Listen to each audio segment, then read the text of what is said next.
Hi everyone, it's Elizabeth Pictionary with Century 21 Realty Services here, and I'm here with Rob Fry. Afternoon. Thank you. He is with Residential Mortgage Services, and he's a local mortgage lender in the area. I also work in the area on the West and East Shore, and we thought we would provide to you some free information today. As a part of Giving Tuesday, we want to give out information on real estate purchases as well as mortgage financing. Rob and I have worked together for the last 3+ years. Sure.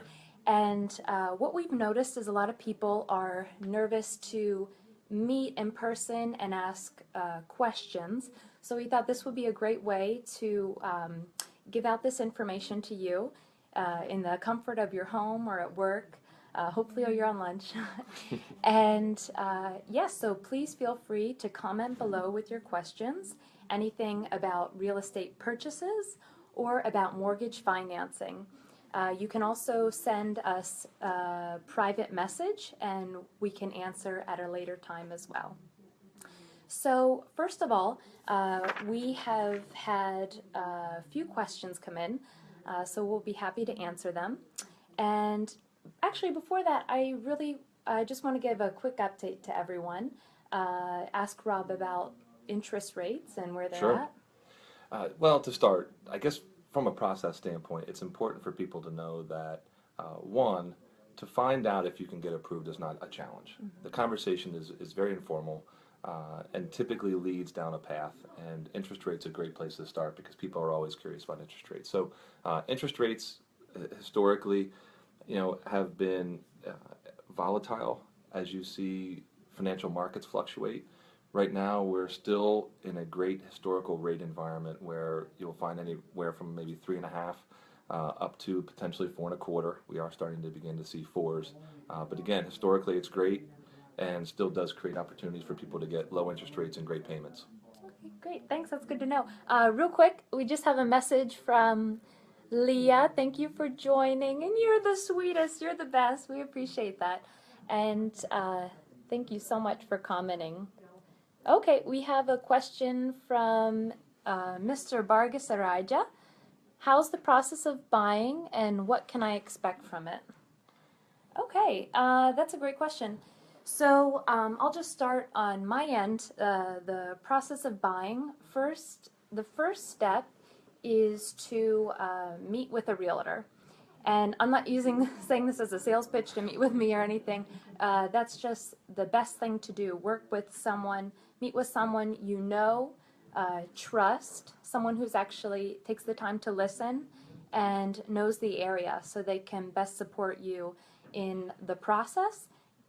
Education, that's what realtors are supposed to do. That's why we're in the business, is to educate the public on the buying process and how to best represent you and every step you need to know in the process. So that's the first step. And then the second step would be to talk with a mortgage lender. You can share Sure. what the next step is. Many times people will call me and they will try to find out what they can get approved to buy, whether it's a price range or if they have a monthly payment goal. If someone calls me and says, I'm currently paying X, let's just say $600 in rent, what does that mean for me if I were to want to buy a house? Or they say, I have been able to save up a little bit of money, how does that impact what I get to buy? So in the first conversation that I have with people, I try to do two things. One, answer questions, obviously, and try to get an idea as to where they want to be when it comes to a monthly payment and if they have any money for a down payment.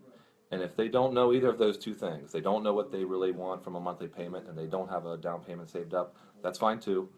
Then I can typically just go into, well, is there a type of house that you've been able to look at online? Or have you been driving around and seeing a house that you think you may like? And then I can help develop then what the payment looks like on that house. And then I have other people who call and say, you know what, I really don't have any idea what I want. I just want to see if I can get approved to buy a house.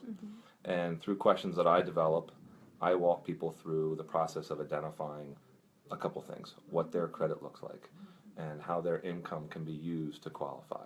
And if they have a down payment, great. If they don't, that's fine too.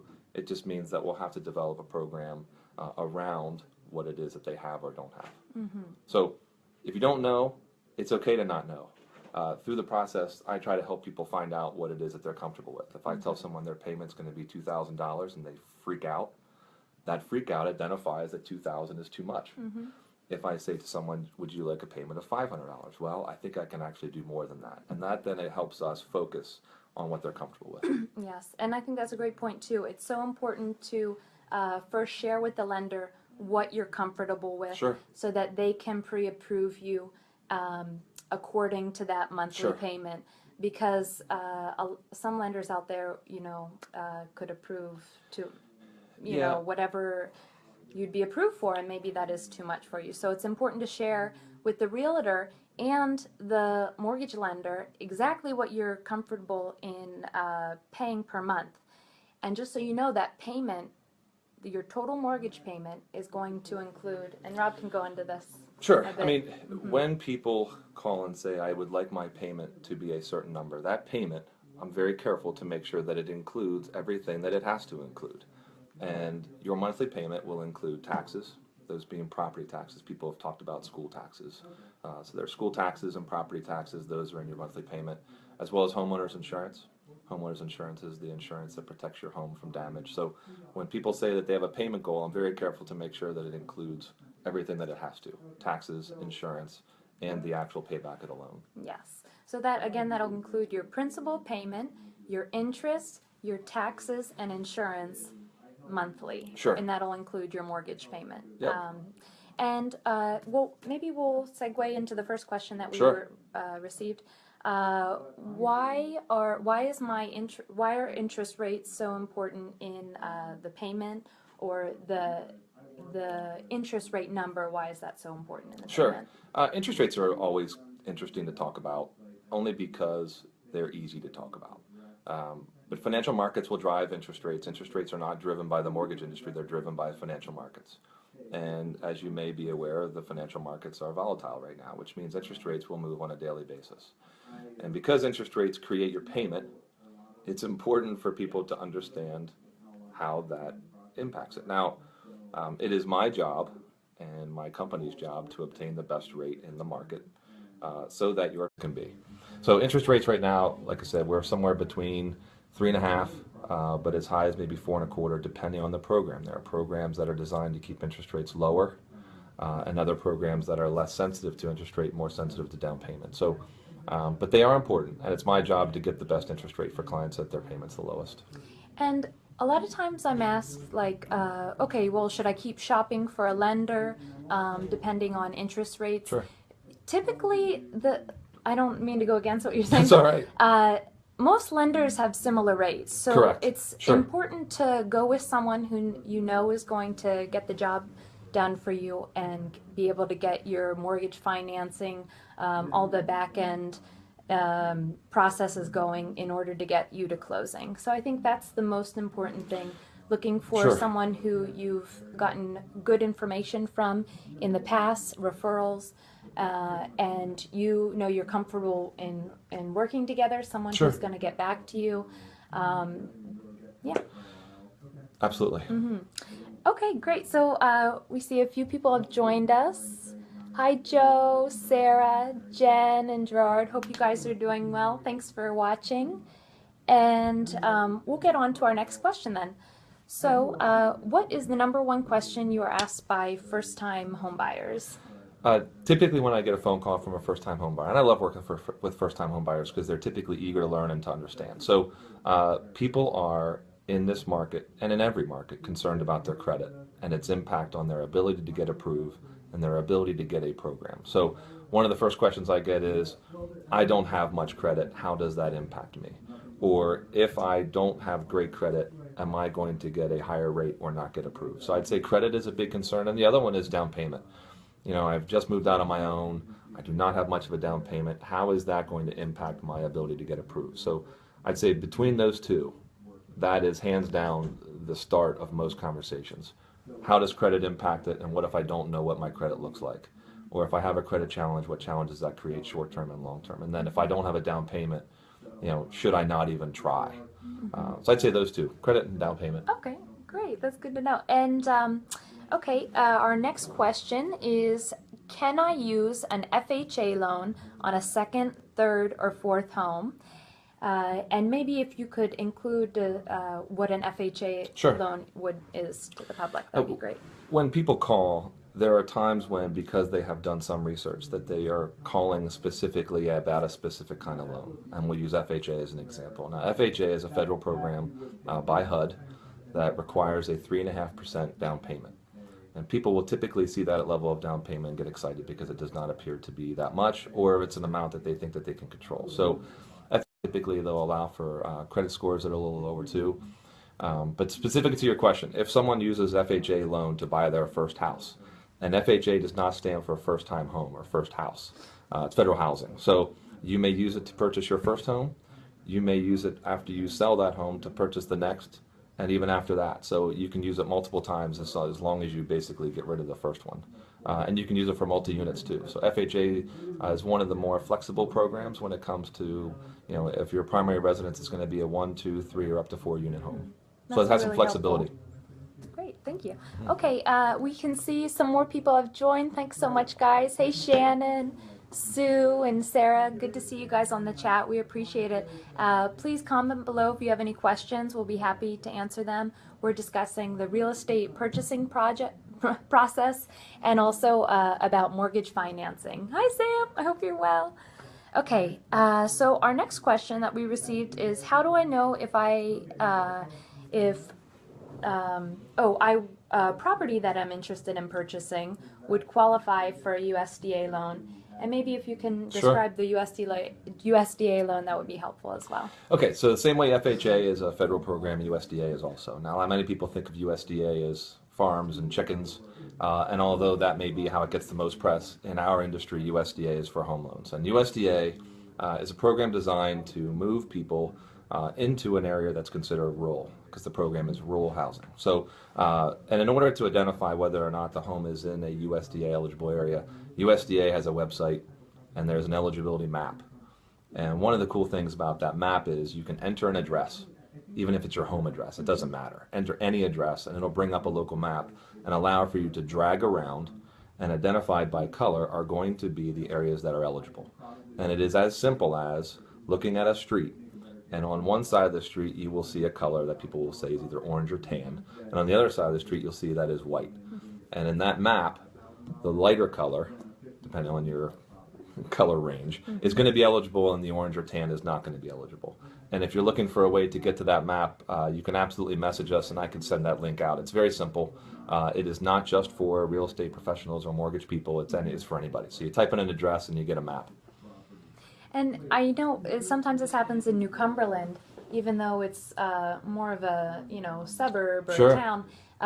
Some areas of New Cumberland can actually qualify for USDA, and you wouldn't think Absolutely. they typically would. The same way that people shouldn't disqualify themselves, you should also not disqualify an area.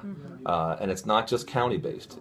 If you look west, Hoagstown Road, one side of the road is eligible, one side is not. The same way in New Cumberland, there are some areas of your county and other counties that kind of merge all into some areas, and some are eligible and some are not. So, yeah, great point. Great, thank you. And okay, it looks like we have another question from Sarah. What if I have no money down? Can I still buy? That's a great question. Great question, sure. There are programs designed basically to allow for someone with no money or very little money to purchase a home. Now, USDA, the program that we just mentioned, is one of the 100% down, or excuse me, 100% financing, zero down. So, for an example, if the purchase price is $100,000, you may borrow $100,000. So you would then not need a down payment. Now, in the home buying process, there are closing costs. Closing costs would include taxes, insurance, other things that are going to create a one-time obligation. Okay, you don't pay them multiple times, so you have closing costs. And there are ways for Elizabeth to help negotiate with sellers to have some of those costs paid. There are programs that I have access to that will help cover some of those closing costs. There are grants, PHFA, and again, I hate to keep using abbreviations, but PHFA, they all end in A. PHFA is a program that allows for there to be a second mortgage on a home. So no money down does not immediately mean that you are not going to get approved. It simply is an indicator that I need to then find a program that applies to your characteristics and lack of a down payment. Thank you. And you spoke of closing costs as well, Sure. and I wanted to share the point. I think there's a misconception out there. Today, sellers realize that they may need to help the buyer with some closing costs because, we don't have money saved up like we did in the Sure. past. And we want to buy, and that now there's opportunities to do that. So sellers are aware that they may have to help buyers pay the closing costs up front. Now, this does not mean that they're just straight out paying them for you. It's helping at settlement, but the buyer is in the long run paying for those costs because it will be financed. Is Sure. that correct? So it's a way for the seller to help finance your closing costs if you don't have the money, at settlement Yes. to purchase the home. But it's a great way to be able to purchase, and that we have available to us Sure. today that we didn't have in the past. Okay. Sarah says, thanks for answering my question. Great to know. Very helpful. Thank you, Sarah. Oh, and we see Juan Diego has joined as well. Good to see you. We have a few other questions. Sure. Do you have still I'm time? ready. Okay. Can I use my VA privileges on a second home? Yes, same way with FHA. FHA is a program that the government has created with a certain down payment requirement. VA is for either active duty service members or service members who have retired and have VA eligibility. And that VA eligibility allows for them to buy a home with, again, no down payment. And if you were to buy your first home with VA, you are able to use VA over and over again. So once you have obtained your eligibility, you may use that eligibility over and over again. So yes, you may use it to purchase your first home, and if you were to sell that and move on, you may use it to purchase your second home as well. And without getting into too much detail, there is a way while you still own a home with VA financing to still have enough entitlement to move on and buy another home while that still does have a VA loan on it. So there are ways to use it at the same time with another house. That's really great to know for all the veterans out there. Yeah. And actually, to all the veterans out there, too, thank you for your service. Yeah, thank you. Absolutely. Yes. And okay, so the next question, if anyone else has questions, feel free to comment below, and we're happy to answer them. Thanks for joining, Elizabeth. Good to see you. Okay, so we have, what are some strategies to save for my down payment? Good. Down payment. I mean, people want to have something. And honestly, even if it's between $500, $1,000, those increments will help significantly with programs. We're coming up on tax time. A lot of people will use their tax refund if they get one as a down payment. So what I have a lot of people doing now is they are calling me to get pre-approved now with the hope that once they get their tax return money in January or February, that they're able to use that money to actually buy the house. So tax returns are a great way. If you look at what it means to save $50 a month, over a year that's $600. And although it may not feel like a whole lot at the time, it could potentially be enough to make a difference in program availability. Secondly, gifts. People talk about how they can save. If you have someone in your home, parent, grandparent, aunt, uncle, who is able to gift to you money, that's completely acceptable. Gift money is not something that you should try to, I hate to say keep from me, but if you have an aunt or uncle who has said to you, hey, I'd really like for you to buy a house, and I have saved some money for you to do that, and they want to gift it to you, absolutely that money can become part of your 3.5% if you're using FHA. It can be used to cover some of the closing costs that we discussed. So gift money, although not maybe your money, is a great way for you to find an opportunity from someone else's money to get a house too. Definitely. And I think that's a great point about gifting. I've heard from clients in the past, a lot of people are nervous to ask family it's actually so common. It's Absolutely. probably, what was the percentage you were sharing? Well, I mean, we have to track everything. So as I track my business, over 50, somewhere between 50 and 60% of all transaction, regardless of the down payment, is supplemented by a gift. So if someone has money for a down payment, but they find out by mentioning at holiday time that they're going to buy a house, somehow Uncle Joe has a little bit of money, and that money is then used to supplement. So even if it's not used for all of what they need, a little bit more from a gift is being included in almost like 60% of the loans that I do. So it's a big deal. Yeah, it's very common. Okay, we have another question. Can I get any kind of financing if I'm a foreigner and I wanna invest in a house? Great question. It's a little bit more technical, and I would want to become, I guess, more specific by engaging directly. But ultimately, you do not have to be a citizen, but you do have to have a strong, permanent base in the U.S. So whether it's green card or you're a U.S. citizen, there has to be a reason for us to believe that you are going to stay and continue to make payments as it is a loan. So the short answer is, I guess I'd rather have that specific conversation with someone before I say yes or no.